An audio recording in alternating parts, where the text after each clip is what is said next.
बहुत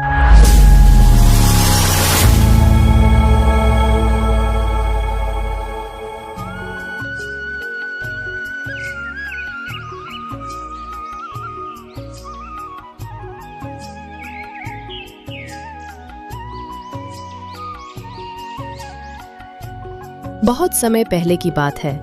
एक गांव में बिरजू नाम का एक गरीब किसान रहता था। उसका बहुत छोटा सा परिवार था। उसके परिवार में एकमात्र उसकी बेटी थी, जिसका नाम लाली था। बिरजू ने बहुत ही शौक से लाली को शहर में पढ़ने के लिए भेजा था। बिरजू की बेटी लाली बहुत ही गुणवान और होशियार थी। उसी गांव में बलवंत सिंह नाम का एक लालची और बेईमान जमींदार रहता था। वो अपने जमीन गरीब किसानों को ठेके पर देता था और उस जमीन के बदले वो गरीब किसान से बहुत ज्यादा कर वसूलता था।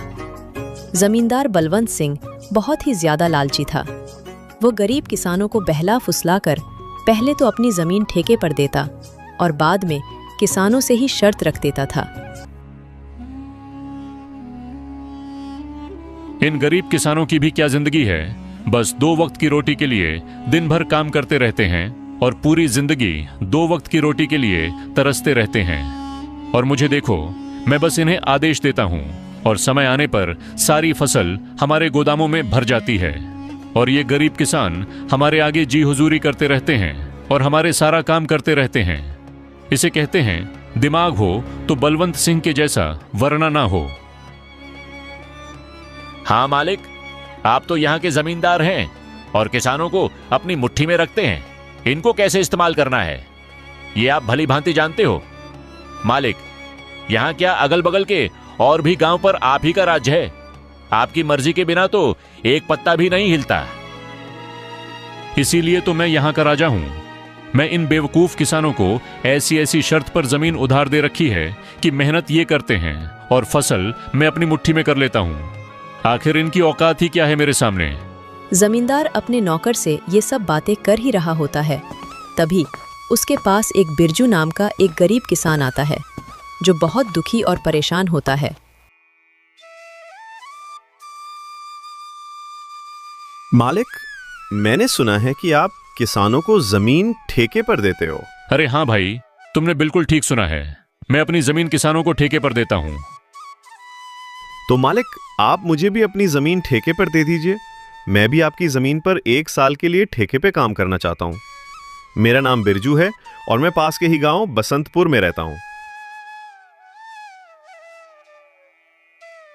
अच्छा ठीक है बिरजू, मैं तुम्हें अपनी जमीन ठेके पर दे दूंगा, लेकिन मैं अपनी जमीन ठेके पर देने पहले से पहले कुछ शर्त रखता हूँ। ठीक है मालिक, मैं आपकी शर्त मानने के लिए तैयार हूँ। बताइए आपकी क्या शर्त है। शर्त यह है कि तुम्हें मेरी जमीन पर काम करना होगा और 1 साल के बाद उस जमीन पर जो भी फसल उगेगी उसका आधा हिस्सा तुम्हारा होगा और आधा हिस्सा मेरा होगा। जी ठीक है मालिक, मुझे आपकी शर्त मंजूर है। जमींदार से जमीन की कागजी कार्रवाई करने के बाद बिरजू अपने घर चला जाता है और अगले दिन खेती करने के लिए उस खेत में पहुंच जाता है। चलो, अब जमींदार साहब से जमीन तो ले ली है, अब इसमें खेती करना शुरू कर देता हूँ। उम्मीद है इस जमीन पर अच्छी फसल होगी। मुझे इस जमीन पर बहुत मेहनत करनी होगी, तभी मेरे लिए कुछ बच पाएगा। बिरजू उस खेत पर दिन रात मेहनत करके फसल उगाता है। कुछ महीनों बाद गेहूं की फसल उगकर तैयार हो जाती है और बिरजू गेहूं की फसल की कटाई शुरू कर देता है। बिरजू के उगाए हुए फसलों की खबर जमींदार बलवंत सिंह के कानों तक पहुंचती है। क्या मालिक, आपको पता नहीं है क्या आज मदन अपने फसल की कटाई कर रहा है। इस साल तो बिरजू ने बहुत अच्छी गेहूं की फसल उगाई है। बिरजू ने जो गेहूं की फसल उगाई है वह तो एकदम से लहलहा रही थी। बिरजू ने उसकी कटाई करना शुरू कर दिया है। क्या सच में? यह तो बहुत अच्छी खबर है कि बिरजू आज फसल की कटाई कर रहा है। चलो चलकर देखते हैं। इस बार तो गेहूं की फसल बहुत अच्छी हुई है। अगर आधी जमींदार साहब भी ले जाएंगे तो फिर भी मेरे पास कुछ तो बच ही जाएगा।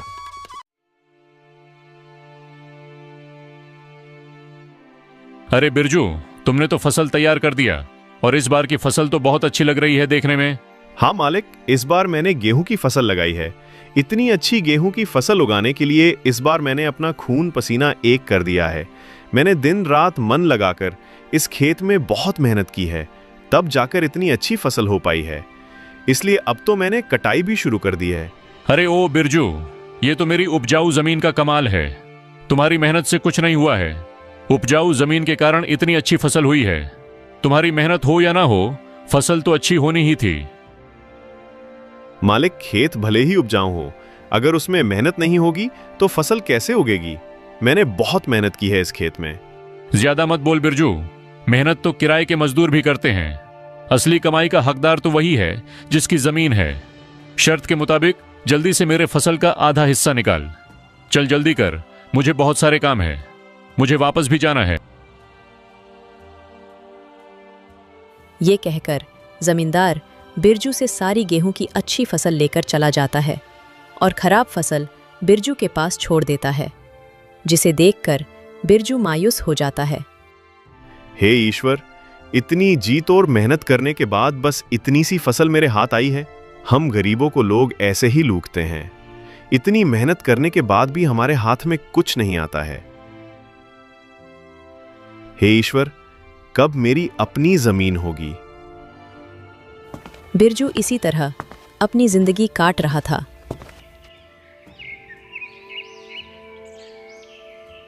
कुछ महीनों बाद बिरजू की बेटी लाली, जो शहर पढ़ने के लिए गई थी, वापस गांव आ जाती है। वापस गांव आने पर जब उसने गांव का नज़ारा देखा तो उसे बहुत दुख हुआ।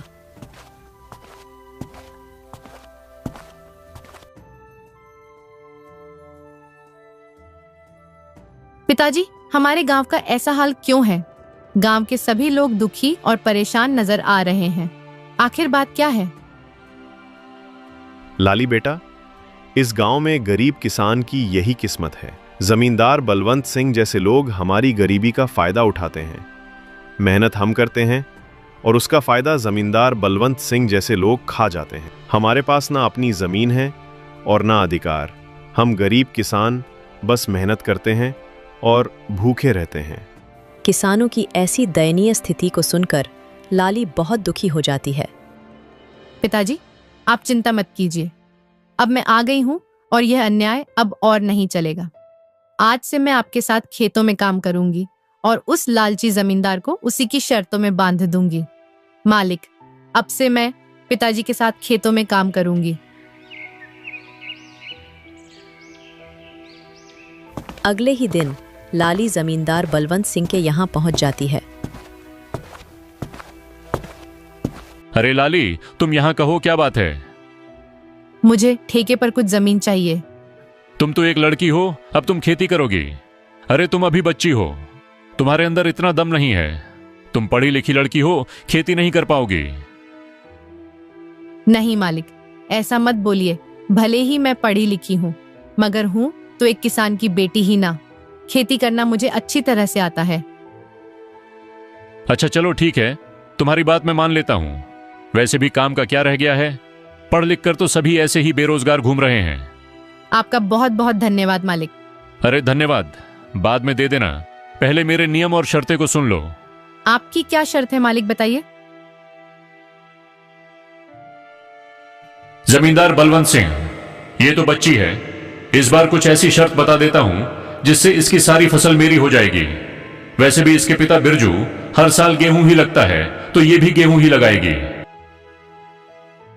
अच्छा लाली सुनो, तुम जो भी फसल लगाओगी उसका आधा हिस्सा मैं रखूंगा और आधा हिस्सा तुम रखोगी। लेकिन ऊपर का हिस्सा मैं रखूंगा और नीचे का हिस्सा तुम रखोगी। अगर तुम्हें मेरी यह शर्त मंजूर है तो बोलो। ठीक है मालिक, मुझे आपकी शर्त मंजूर है, ऐसा ही होगा।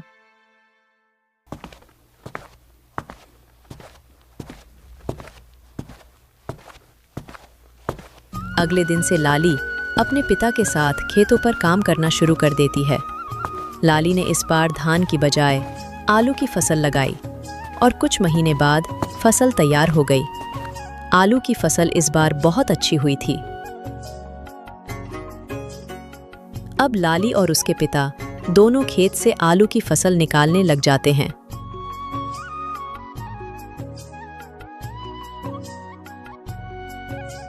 फसल की खबर मिलते ही जमींदार बलवंत सिंह लाली के पास आता है।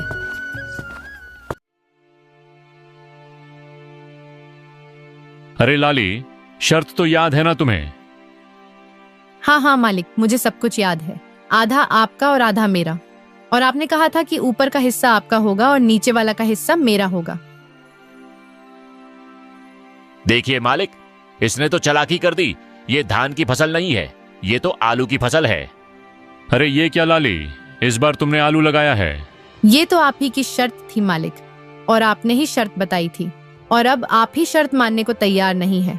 अरे लेकिन मैं इस घास फूस को लेकर क्या करूंगा, जबकि सारे आलू तो तुम ले रही हो। मालिक, मैं कुछ नहीं जानती, आप अपना ऊपर का हिस्सा ले जाइए। इस तरह अपनी चालाकी दिखाते हुए लाली ने बेईमान जमींदार को मुंह तोड़ जवाब दिया और सभी आलू लेकर घर आ गईं और घास फूस जमींदार के हिस्से छोड़ आईं। मालिक, पूरे गांव में आज तक किसी ने भी आपसे चालाकी दिखाने की हिम्मत नहीं की, और ये बिरजू की बेटी लाली इतनी आसानी से आपको बेवकूफ बना गई। अरे ये बिरजू की बेटी मुझे क्या बेवकूफ बनाएगी? आने दो, इसे अगली बार उसे ऐसा सबक सिखाऊंगा कि मुझसे उलझने की कोशिश नहीं करेगी।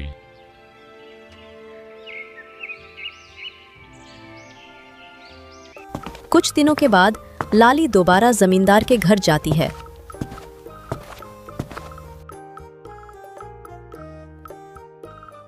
कैसे है मालिक? अरे लाली, फिर से तुम कहो, क्या चाहिए तुम्हें? आपकी जमीन ठेके पर चाहिए थी। ठीक है, मैं तुम्हें अपनी जमीन ठेके पर दे दूंगा, पर मेरी इस बार की शर्त भी कान खोलकर सुन लो लड़की। इस बार तुम्हारी कोई चालाकी नहीं चलेगी लड़की। इस बार नीचे का हिस्सा मैं लूंगा और ऊपर का हिस्सा तुम्हारा होगा। क्या तुम्हें मेरी यह शर्त मंजूर है? मालिक, मुझे आपकी शर्त मंजूर है। मालिक, इस बार फसल के ऊपर का भाग मेरा ही होगा। इस तरह लाली जमींदार से बात करने के बाद घर आ जाती है।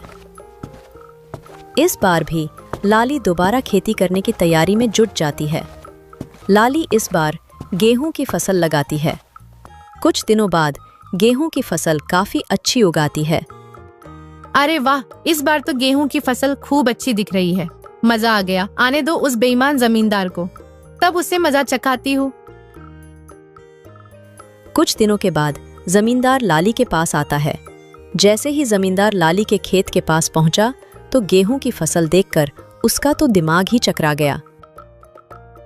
अरे ये क्या, इस लाली ने तो इस बार गेहूं की फसल लगा दी है। ये लड़की तो जितना मैं सोच रहा था उससे कहीं होशियार निकली। प्रणाम मालिक, कैसे हैं? आप ठीक तो है ना? देखिए मालिक, इस बार मैंने गेहूं की फसल लगाई है और आपकी शर्त के अनुसार फसल के ऊपर का हिस्सा मेरा होगा और नीचे का हिस्सा आपका होगा। इस तरह अपनी चतुराई से लाली ने दोबारा जमींदार बलवंत सिंह को मूर्ख बना दिया और जमींदार एक बार फिर से धोखा खाकर गुस्से से तिलमिला गया। अरे मालिक, उस पिद्दी सी लड़की का दिमाग तो देखिए। आप जैसे इतने बड़े चालबाज जमींदार को उसने फिर से मूर्ख बना दिया। तुम सही कह रहे हो झुमरू, मैं तो उसे बच्ची ही समझ रहा था और उस बच्ची ने मुझे फिर से मूर्ख बना दिया। अगली बार उसे आने दो, फिर उसे बताता हूं कि जमींदार बलवंत सिंह क्या चीज है। लाली ने गेहूं की फसल की कटाई की और सारी फसल अपने घर ले आई और उस फसल का कुछ हिस्सा लाली ने गांव के जरूरतमंद लोगों में बांट दिया। लाली और बिरजू दोनों बहुत ही खुश थे। कुछ दिनों बाद फिर से फसल उगाने का समय आ गया। चलो, उस लालची जमींदार से आज फिर से मुलाकात करती हूँ और उससे ठेके पर जमीन लेकर फिर से फसल उगाती हूँ और देखती हूँ कि इस बार वह जमींदार शर्त में अपना में कौन सा खुराफाती दिमाग लगाता है। ये सोचकर लाली ठेके पर जमीन के लिए उस जमींदार के पास फिर से जाती है। अच्छा, तो तुम मुझसे मिलने के लिए फिर से आ गई। देखो लड़की, तुम मुझसे ज्यादा होशियार बनने की कोशिश मत करना। मैं भी जमींदार बलवंत सिंह हूँ। मुझे होशियारी नहीं आती है मालिक। मैं तो एक गरीब किसान की बेटी हूँ। होशियार तो आप लोग हैं जो गांव के गरीब किसानों की मजबूरी का फायदा उठा रहे हैं। अपनी जुबान पर काबू रखो लाली। ये तुम क्या बोले जा रही हो? जिस काम के लिए आई हो वो बात करो। यहां ज्यादा ज्ञान बांटने की जरूरत नहीं है।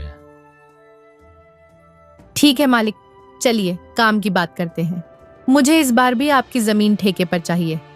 बताइए मालिक, इस बार आपकी क्या शर्त है? हाँ, शर्त तो है। तू खुद को बड़ा होशियार समझती है ना लड़की। इस बार फसल का ऊपर का और नीचे का हिस्सा मेरा होगा और बीच का हिस्सा तेरा होगा। अब बोल, क्या तुम्हें मेरी ये शर्त मंजूर है? बिल्कुल मंजूर है मालिक, जैसा आप कहें। अच्छा ठीक है मालिक, तो अब मैं चलती हूँ, मुझे फसल उगाने की तैयारी भी करनी है। लालची जमींदार की बात मानकर लाली अपने घर चली जाती है और वो फिर से फसल उगाने की तैयारी में लग जाती है और इस बार वो गन्ने की फसल लगाती है। लाली ब्या, इस बार तुमने खेत में कौन सी फसल लगाई है? पिताजी, इस बार मैंने गन्ने की फसल लगाई है। फसल काफी अच्छी हुई है। इस बार भी आमदनी अच्छी होगी पिताजी। ये तो बहुत अच्छी बात है बेटा, तुम बस ऐसे ही मेहनत करती रहो। कुछ महीनों बाद लालची जमींदार और उसका नौकर दोनों लाली के पास आते हैं। मालिक, इस बार तो लाली का दिमाग ही चकराने वाला है। इस बार तो आपने शर्त ही ऐसी रखी है, ऊपर का हिस्सा आपका और नीचे का भी हिस्सा आपका। तुमने बिल्कुल सही कहा झुमरू। इस बार मैंने अपने दिमाग का 100% उपयोग करके ब्रह्मास्त्र छोड़ा है। मैं भी अब देखता हूं वो किसान की बेटी लाली कैसे बचती है। इस तरह दोनों बातें करते हुए खेत के पास पहुंच जाते हैं और जैसे ही वो खेत के पास पहुंचते हैं तो देखते हैं कि इस बार लाली ने गन्ने की खेती की है। मालिक, ये लाली तो आपकी भी अम्मा निकली। देखिए जरा, इस बार उसने कौन सी फसल लगाई है। अरे ये क्या, इस लाली में तो इस बार गन्ने की फसल लगाई। अब बताओ भला, ऊपर का और नीचे का हिस्सा मेरा होगा और बीच का हिस्सा उसका होगा। मतलब इस बार भी मेरे हिस्से में घास फूसी आनी है।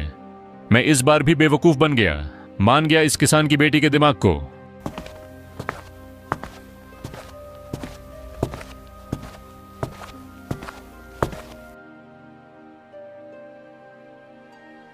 अरे मालिक, आप आइए आइए, कैसे हैं आप दोनों? आपस में क्या खुसुर फुसुर कर रहे हैं? अरे वाह, एक तो चोरी ऊपर से सीना जोरी। तुमने मुझे इस बार भी बेवकूफ बना दिया ना। नहीं मालिक, जरा मुझे भी तो बताएं कि मैंने आपको क्या बेवकूफ बनाया है।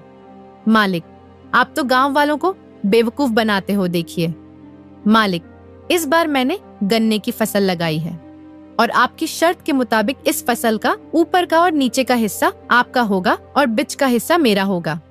अरे ओ किसान की बच्ची, मालिक को ज्यादा होशियारी दिखाने की कोशिश मत करो। बेईमानी और मक्कारी में ये सबके बाप हैं बाप। ये खेत भी हमारा है और इसमें लगी फसल भी हमारी है। अरे ओ झुमरू, बस कर, ज्यादा चिल्लाने की जरूरत नहीं। शायद ये हमारी ही करनी का फल है। हमने गांव के भोले भाले किसानों को बहुत ठगा है और आज पहली बार किसी ने हमें ठगा है। इस लड़की ने हमारी आंखें खोल दी हैं। अब मैं समझ चुका हूं कि बेईमानी का फल हमेशा बेईमानी ही मिलता है। इसलिए आज के बाद मैं किसी भी किसान को परेशान नहीं करूंगा और सभी किसानों को उनकी मेहनत का बराबर का हक दूंगा। जितनी भी किसानों की जमीन मेरे पास गिरवी है, मैं उनको सारे कागज वापस कर दूंगा और कभी भी उनकी गरीबी और लाचारी का फायदा नहीं उठाऊंगा। मालिक, आपने तो ये बहुत अच्छी बात कही है। एक किसान दिन रात मेहनत करता है अपने परिवार के लिए, मगर ना ही कभी वह अच्छे कपड़े पहनता है और ना ही कभी वह अच्छा खाना खा पाता है। अपने परिवार का पेट भरने के लिए वह दिन रात अपना पेट जलाकर खेतों में मेहनत करता है। ऐसे में इन गरीब किसानों के साथ बेईमानी करना और उन्हें तकलीफ देना अच्छी बात नहीं है। इसलिए इनका हक तो इन्हें मिलाना ही चाहिए। आप इनको इनकी जमीन वापस लौटा दीजिए मालिक, और अभी भी समय है, सच्चाई के रास्ते पर आ जाइए, नहीं तो आपको इससे भी बड़ा नुकसान झेलना पड़ सकता है। इस तरह लाली अपनी मेहनत और होशियारी से लालची जमींदार को सच्चाई के रास्ते पर वापस ले आती है। जमींदार बलवंत सिंह ने वहां के किसानों की जमीन और उनका पैसा उनको वापस कर दिया। उस दिन के बाद वहां के किसान खुशी खुशी रहने लगे और किसी भी जमींदार ने किसी भी किसान का हक नहीं मारा।